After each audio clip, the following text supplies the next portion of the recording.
Les automatismes existent depuis longtemps. On parle de pilotes automatiques pour les avions, les drones aériens, terrestres ou maritimes, et même des véhicules automatiques qui se posent sur Mars. Plus proche de nous, la voiture autonome devient peu à peu une réalité, mais il faut beaucoup d'intelligence car les facteurs à prendre en compte sont nombreux.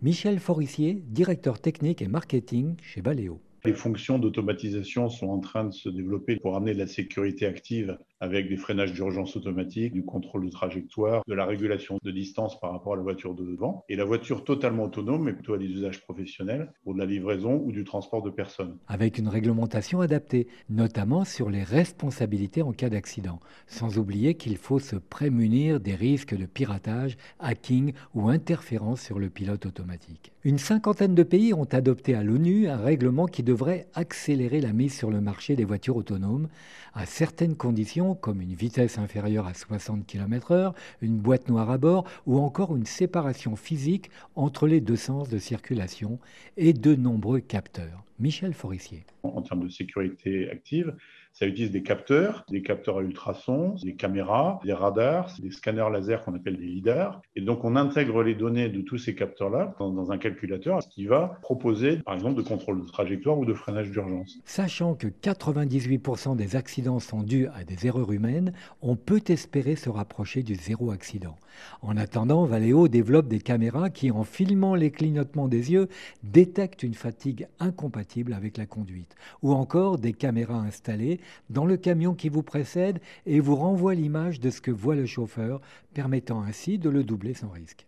Concernant le ferroviaire, cela fait 40 ans que le métro automatique existe. Mais il y a une différence avec le train autonome doté d'intelligence. Stéphane Ferré-Beaumont, directeur innovation et mobilité intelligente chez Alstom. La différence entre l'automatique et l'autonomie. Là, on parle de trains qui ont à percevoir leur environnement, des obstacles, de la signalisation latérale, etc. etc. L'automatisation des métros permet aujourd'hui des fréquences toutes les 2 minutes. Mais Alstom, après avoir réalisé un train à hydrogène et pile à combustible, se prépare à une autre première mondiale, l'autonomie des trains régionaux. Et pour Stéphane Ferré-Beaumont, c'est du gagnant-gagnant. Meilleure performance, meilleure ponctualité, c'est l'objectif de l'autonomie et de l'intelligence artificielle au service des moyens de transport. Il faut vraiment le voir comme un système global. L'autonomie, elle passera par des mobiles autonomes, des trains autonomes, une infrastructure intelligente et une collaboration entre les deux. Il ajoute également une vigilance extrême pour éviter les bugs informatiques,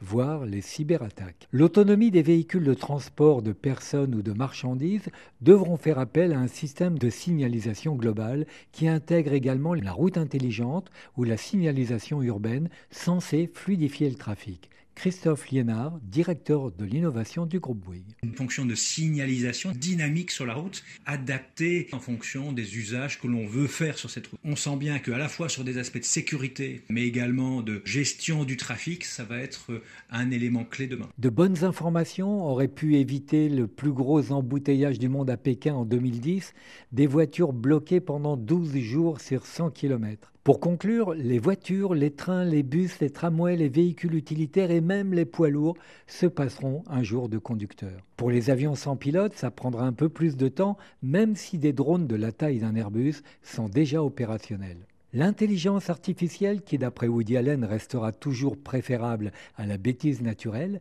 ne doit pas nous faire oublier que l'humain doit rester dans la boucle, notamment des systèmes automatiques. La perte des 2 Boeing 737 MAX est là pour nous le rappeler.